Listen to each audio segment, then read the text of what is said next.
ನೋಡಿ ಅವ್ರ ಮೇಲೆ ಯಾವುದು ಕಂಪ್ಲೇಂಟ್ ಇಲ್ಲ ಅಲ್ಲ, ಅವ್ರ ಮೇಲೆ ಕಂಪ್ಲೇಂಟ್ ಇರೋದು ಸೆಕ್ಷುವಲ್ ಹರಾಸ್ಮೆಂಟ್ ಕಂಪ್ಲೇಂಟ್ ಇದೆ, ಅದಕ್ಕೆ ಅವ್ರು ಇದು ಇದ್ದಾರೆ. ಅದೇನಾಗಿದೆ ಅದನ್ನು ಹೇಳಲಿ ಅಲ್ಲ ಅವರು.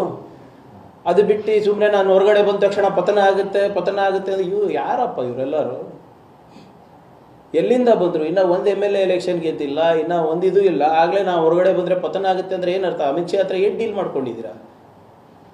ಯಾಕಂದರೆ ಮೊನ್ನೆ ನೋಡಿದ್ರೆ ಏಕನಾಥ್ ಶಿಂದೆ ಅವ್ರು ಅಂತಾರೆ, ಇವ್ರು ಅಂತಾರೆ. ಏನು ಕರ್ನಾಟಕದ MLAಗಳು ಮತ್ತು ಜನರ ಓಟು BJP ಅವರ ಮಾರುಕಟ್ಟೆನಲ್ಲಿ ಮಾರಾಟಕ್ಕಿಟ್ಟಿದ್ದೀವ? ಏನು ಅಂದ್ಕೊಂಡಿದ್ದಾರೆ ಇವ್ರು? ಹೆಂಗೆ ಇಷ್ಟು ಲೂಸಾಗಿ ಮಾತಾಡೋದಕ್ಕೆ?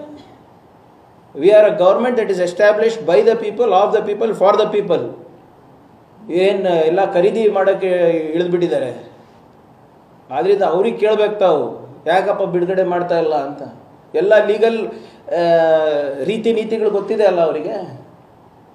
ಯಾರೋ ಒಬ್ಬ ಸಾಮಾನ್ಯ ಕಾರ್ಯಕರ್ತ ಅಲ್ಲ, ಅಧಿಕೃತವಾದಂಥ ಏನು ನಿಮ್ಮ ಬಾರ್ ಕೌನ್ಸಿಲ್ನಲ್ಲಿ ರಿಜಿಸ್ಟರ್ ಆಗಿರುವಂಥ ವಕೀಲ, official candidate of BJP with Amit Shah's blessings and guidance ಇದು ನಡೀತಾ ಇದೆ ಅಂತ ಅವರೇ ಹೇಳಿರೋದು, ನಾನಲ್ಲ.